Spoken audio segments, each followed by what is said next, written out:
Alright, let's get this show on the road. I recorded a long video on this subject last night just to find out that I was trying to record it on a camera and a cell phone just in case. Cell phone decided to reboot and lost the video, and the camera froze and didn't record shit. So out of 35 minutes of talking, I got about 3 usable minutes of video, so I figured I should re-record this. With that in mind, what I want to talk a little bit about today is my recommendations for AR-15 scopes. I did a video a couple weeks ago on my general recommendations for tactical precision scopes, and some of these is the same scopes. There is a lot of overlap, but I figured I should do a couple more recommendation videos, AR-15s, and I'll do another one for hunting scopes. Maybe that should be sufficient. And then I'll go back to reviewing scopes. I figured I should, once a year go through recommendations and then refresh it with some regularity depending on what kind of new scopes will come out. Why AR-15 specifically? Well, there are other semi-automatic platforms, and scoping them usually is a little bit different, especially with AK. Scoping AKs, well, that's another conversation altogether. But scoping AR-15s is a comparatively common problem because there are so many AR-15s in the US. As a general rule, there is also AR-10, the large frame ARs, and I kind of separate them. I look at them differently.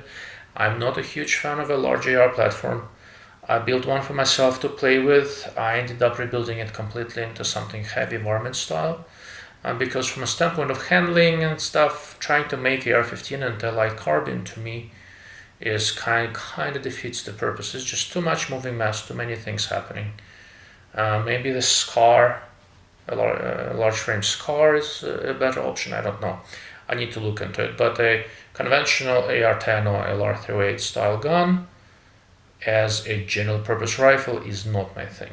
Given how many different and interesting calibers, very capable calibers, are available for the AR-15 platform, for most of my semi-automatic shooting I stick with that or the AK. But once again, AKs are a different conversation altogether. Is this recording?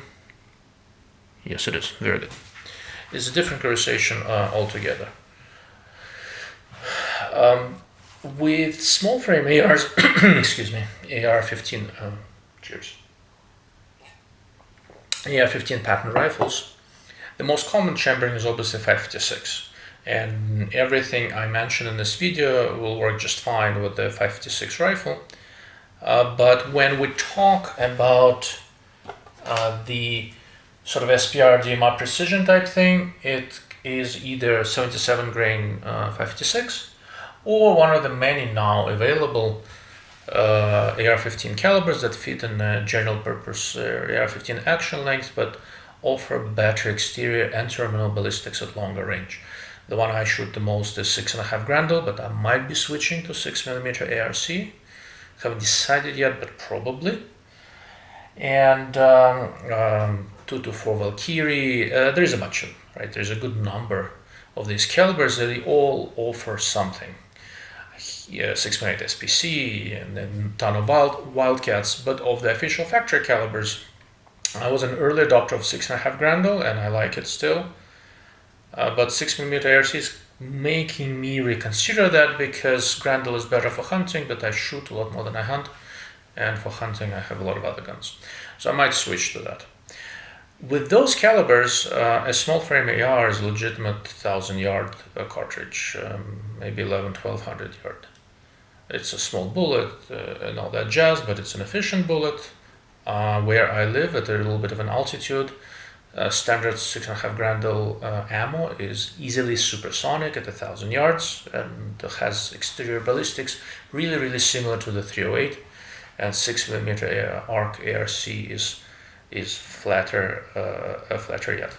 However, one of the things I maintain with virtually all of my AR-15s is that they're not just bench-prone guns. I make it a point that they all have to be shootable, maybe not all optimal, but they all have to be shootable, standing, sitting, offhand, weird positions, unsupported, all that sort of stuff. And that introduces an additional layer of selection choices on top of what I would normally do for heavier, more precision dedicated bolt guns, although, you know, for PRS and others, people shoot sorts of weird positions, but it's not terribly common to shoot unsupported, and I spend a lot of time shooting unsupported, standing and offhand, because I am terrible at it and I need practice. Because of that, for precision scopes for AR-15s, I really like designs that start at 3 is good, you know, 3.6, basically less than 4. It just helped me to be steadier. Okay.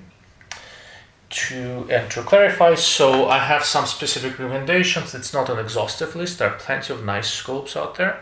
These happen to be the one I like and use, and the ones that have a blue asterisk next to them are the ones I actually have in my house right now. I have some of them here. I'll show you as I go along, but there are plenty of other nice designs, and I'll try to explain why I like the ones I like, and we'll go from there.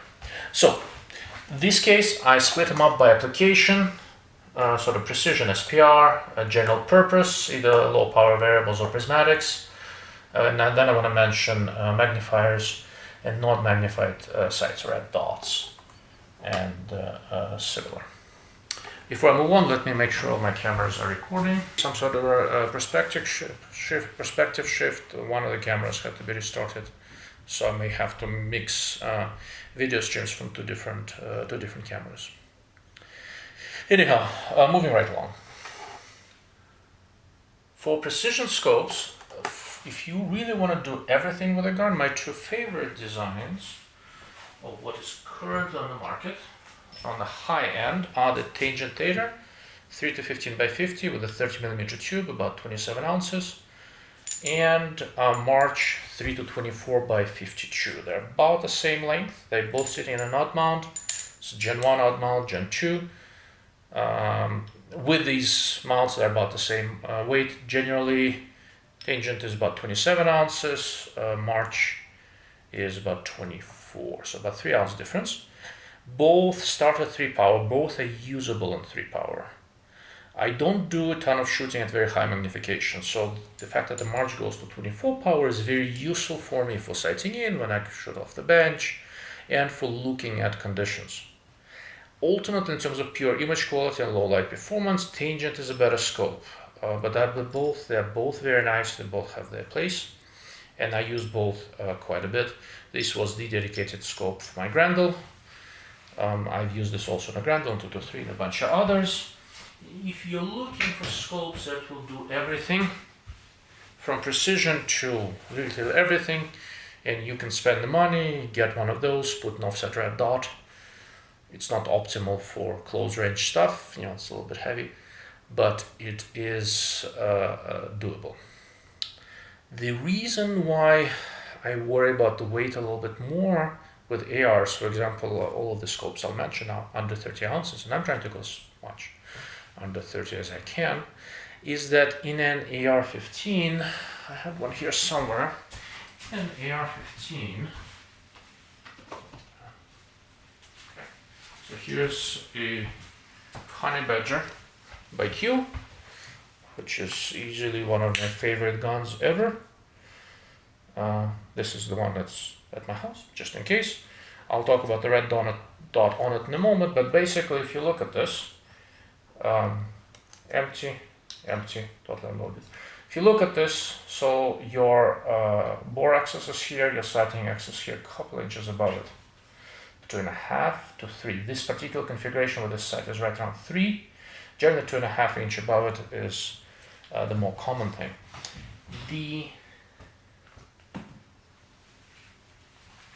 The more weight you put on top of the gun and the higher arc it is compared to your barrel axis, the more impact it's going to have on handling.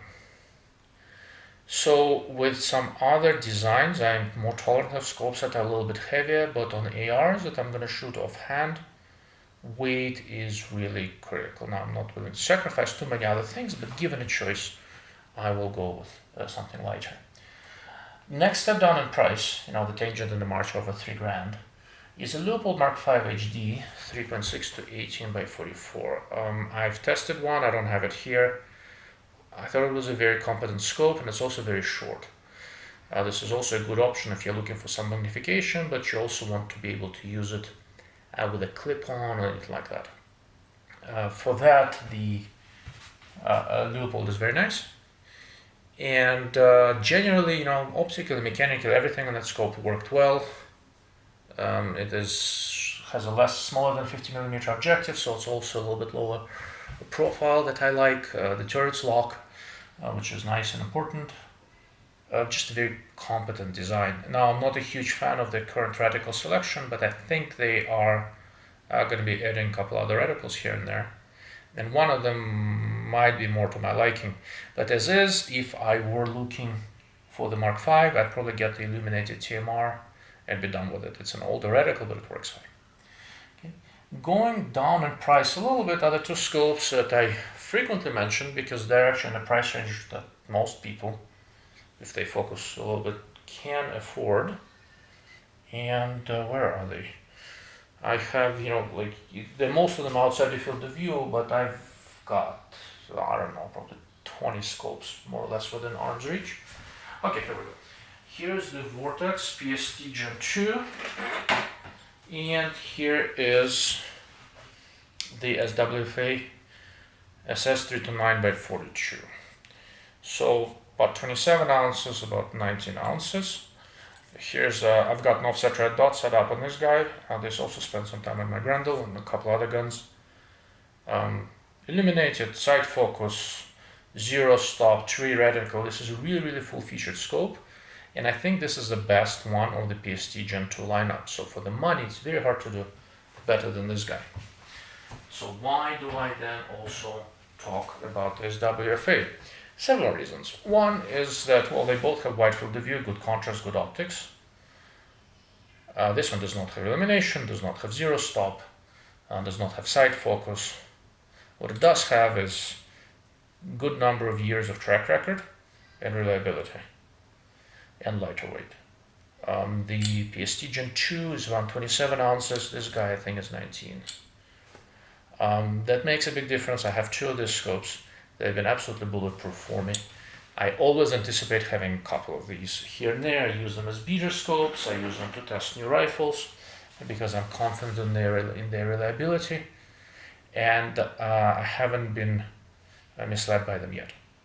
The reticle is mil quad, comparatively simple, but it works well across the entire magnification range. Just a really basic but fundamentally extremely sound and well-proven design.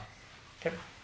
Now, these are for AR-15s that, they can be used for a lot of different things, but the focus is, shooting a little bit further out, extracting a little bit more precision, hunting, low light, that kind of stuff. If you're looking for true general purpose setup on an AR-15, the market is clearly moving toward low-powered variable optics, and for a good reason. That is the scopes that start on 1 and go up to something. It used to be 1 to 4, 1 to 6, now it's 1 to 8 and 1 to 10. They're getting increasingly more sophisticated. The best tactical low-power variable scope on the market right now, if money is no object, is the Schmidt & Bender Dual CC on 1 to 8. Dual CC means that when you go to 1 power, it actually shifts parallax and becomes parallax free at about 7 meters, while on all other magnifications it is parallax free at 100. I am probably going to acquire one that's parallax free at about 250. I really like this scope. Not the smallest, not the lightest, but it's fairly decent. It's not as long as it seems because about this much of it is a built-in sunshade, so the objective lens is about here. Turrets are locking, exposed, a dual focal plane reticle, bright dot in the second focal plane and a small tree in the first focal plane. Both are illuminated for day and for night. It's easy to get behind. I mean, I really only found one flaw in this scope, which is unusual for me. I can crap over anything if I'm so inclined. On 1 power, the front focal plane reticle is very thin and it essentially disappears. and all you get is this bright dot in the center, which is awesome. It's really fast. It's like using an Aimpoint, almost. But if your reticle craps out, all you're seeing is just a wide open field of view. Now, inside of 20-25 yards, I can still shoot center of mass just fine that way, but it's not ideal. In a tactical scope, I would have liked some sort of a reticle feature on 1 power that allows me to use this scope even if the illumination has died. Okay, I'm going to try to put it on a cap, see if that works. Kinda. Not really. And it's not scratched up. It's nice. So there's so much crap on my desk, nothing stays. A little bit less expensive than, the Schmidt is more than $4,000. It's around 2,000 is the Vortex Razor Gen 3 1:10 by 24 front focal plane. Reticle with a small tree, nicely visible, nuclear bright, super fast on 1 power. Covered turrets, locking illumination. I don't have enough good things to say about this guy. I've spent a ton of time with it. This reticle is visible on 1 power, not super visible, but visible enough for me to use it, which I like. The scope is quite short and compact. It's a little bit lighter than the Schmidt. It comes with a removable sunshade, which I found surprisingly useful because during normal shooting I usually have the sunshade on. With the sunshade, it's about the same size as the Schmidt. But when I was briefly using it with a clip-on, I took off the sunshade and it just gave me that much more room to work with. Easily one of my favorite scopes on the market right now. Has proven to be very robust because it's so short. The front ring of the mount is close to the objective. That actually helps zero retention and shock resistance in many ways. Just an excellent all-around design. And if I were to call out one general purpose low-powered variable optic that is the best bang for the money on the market right now, the Vortex Razor Gen 3 I think is it. Is Schmidt a better scope? Yes. It is more than twice as expensive. Should you buy a Schmidt if you can afford it? Yeah. But if you can't afford it, buy the Razor Gen 3. If you can't afford that, then you have to compromise on some features. And there I have a couple of scopes I recommend. One is the Delta Striker 1:6 by 24. Another one is Steiner P4Xi 1:4 by 24. Delta is slightly more expensive. I have it here somewhere. Here it is. But not by much, not by all that much, because Steiner has gone up in price. It used to be about 600. I look now; it's about 800. I think Delta is in the 900, 950 range, somewhere there. It's about 17, 18 ounces, I think. The P4Xi I think is about 14 ounces. A nice day bright fiber dots, simple miliradian reticle, covered turrets, good illumination. The reticle, it's both of these are second focal plane scopes. So they're nicely visible in 1 power. I've been using the Striker now for a bit. I really don't have any complaints. Just a really well worked out fundamentally sound design that's proving to be quite robust, which for me is important. The P4Xi I don't have here. I've looked at it in the past. It's a very nice scope. But this is sort of my general purpose recommendation under 1K. I think this is it. There's plenty of other scopes under 1K that also like that. This one, folks, Arrowhead, they're still not cheap. It's still $500-600 scopes. Once you go that far down in price, what you start running into is that you have to sacrifice some more features. And one of the features you have to sacrifice is a day bright illuminated dot, what I consider to be important for a general purpose scope. And the Steiner P4Xi and Delta Striker 1:6 are the two least expensive robust scopes that I'm aware of that have truly day bright dots. Okay. Now, a lot of people still don't like low power variables, don't trust them, or don't want to mess with changing power, and or spent a lot of time in the military with prismatic scopes. And the prismatic scope used in the military is the Trigicon ACOG. ACOG family is considerable. It so happens with fixed power prism scopes, I really like to stay in the 3.5 to 4 power range. And while I like several ACOGs quite a bit, the 4x32 is the one I actually don't like. I think the eye relief is a little bit too short, it's a little bit finicky to get behind, and the hard metal eyepiece occasionally bumps you in the face, which I dislike. I have a similar scope made by Meprolight X4, which to me looks extremely similar to a Trigicon, but the Israelis modified the way they did the eyepiece. It's rubberized, it's softer, it's still short eye relief, but seems to be a little easier to get behind. I don't get hit in the face as much, and if anything touches, whatever touches my face is soft and rubberized. So I much prefer that in many ways to the ACOG.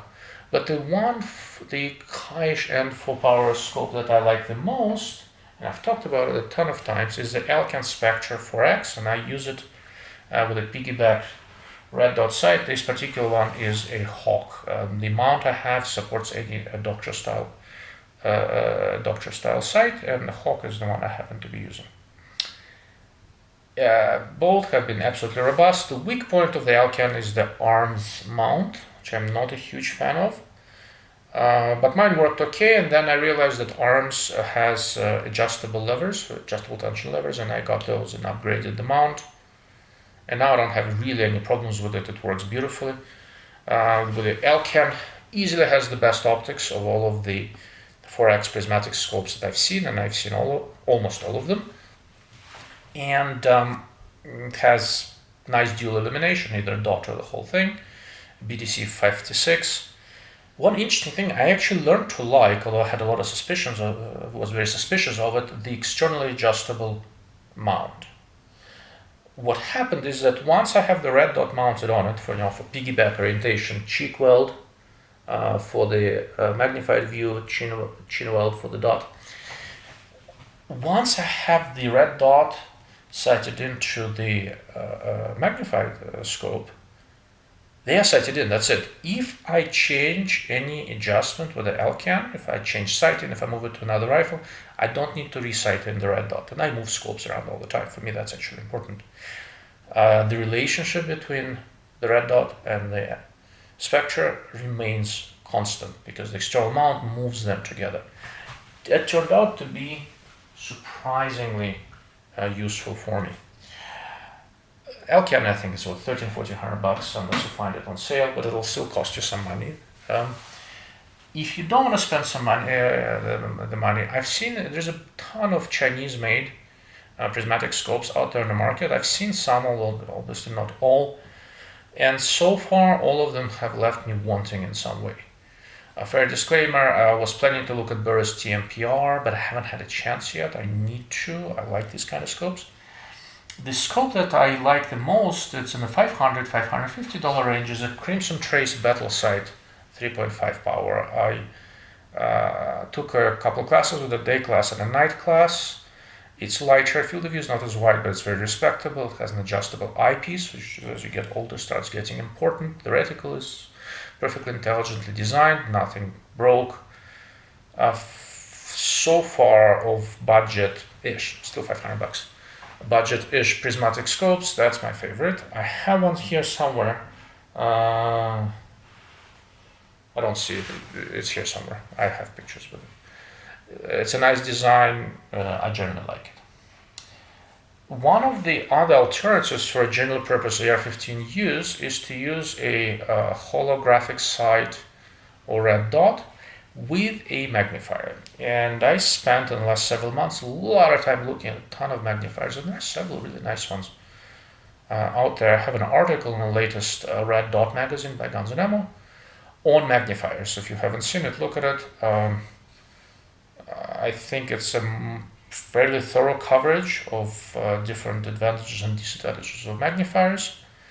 For general purpose use, once again, I like 3-power or 4-power magnifiers. And the biggest reason to use a magnifier with a red dot is if you really want to go light, because combination of a small red dot and magnifier is lighter than even prismatic scopes, which are lighter than a low power variable with a mount. And it was a very close call. My two favorite three 4-power magnifiers right now are Vortex Micro 3X and SIG Juliet 4, the 4-power magnifier. I have both of them. And if forced to choose one, I'd go with the Vortex Micro 3X. It's just a really competent little design, and it's the lightest of them all. And the weight is really what gives it a little bit of an edge. If you're looking to have a higher magnification magnifier, so I spent a lot of time with the Aimpoint 6X magnifier. Field of view is a little narrow, eye position is a little bit finicky, but you can remove it and use it as a monocular. And if you really want to reach out somewhere out there in high magnification magnifiers, I think this is the best one. But to be clear, if I need more magnification, normally I would probably be going for a low power variable or even a prismatic of some sort, but probably low power variable. But if you want to do that with a magnifier, spend the money on an Aimpoint. I've seen a few other high power ones, admittedly not all, and I think Aimpoint is the best one. But for my money, the right combination is a red dot sight of some sort. I have a few here somewhere, I think. What do I have here? Oh, there's this guy. Right combination is a red dot holographic with a magnifier. Now, you have to be a little bit careful with that if you're trying to save weight, because holographics like this Vortex UH1 that I like a lot tend to be a little bit on the heavy side. But one of the things that's not well explored, in my opinion, is that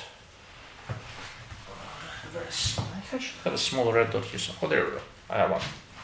So here is Shield SAS. It's also on my list. This together with this magnifier is about 12 ounces. What is not well explored is that a magnifier does not have to sit in the gun permanently. All the sighting in is done by the red dot, a holographic, and the magnifiers, like this guy for example, sit in the QD mount. The magnifier can even wobble and it's not going to change your point of impact because the sighting in is done with the red dot. So with the magnifier being removable, you can have a same gun that you'd say you want to use for home defense with just a red dot or holographic sight, nice, light and compact and everything. And if you decide to go take a class or you want to go to the range and you want to experiment with shooting further, well, pop magnifier on, doesn't affect your zero, doesn't affect anything other than a little bit of weight. Okay. If it wasn't for this whole weight issue, I don't think magnifiers would get as much mileage as they do, but weight is important. With that in mind, let's talk a little bit about non-magnified sights, red dots, holographics, etc. Well, this is sort of my, once again, empty chamber, no magazine. This is my home defense gun. It's a Honey Badger IQ 300 blackout with a suppressor. Otherwise, it's just a muzzle cover. With a suppressor, it's in subsonic rounds. It's quite effective. There's no recoil. And what I have on it is a Meprolight MOR, M-O-R, red dot sight. It's a beefy and not light red dot sight, and there is a good reason why I have it. It's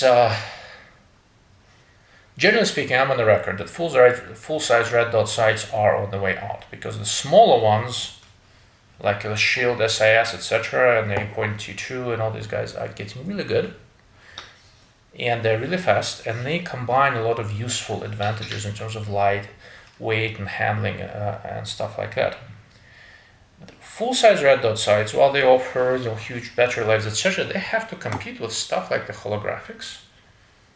While they have lower battery life, to me they are still faster and work better with magnifiers in many ways, and with non-magnified 1x prismatic scopes, which are there are a couple in development right now. They're getting a lot more competent, and they work even if your battery completely dies because there's an etched reticle in there.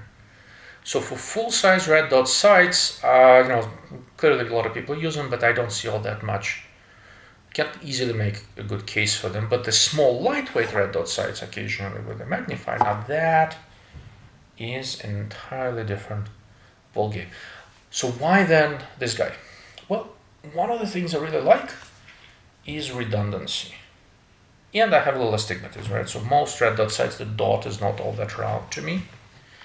With the Meprolight MOR,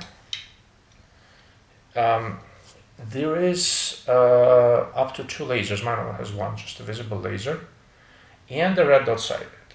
And the red dot sight can be illuminated by the battery, shares the battery with the laser and all that, and by this fiber optic collector in bright light, and there is tritium.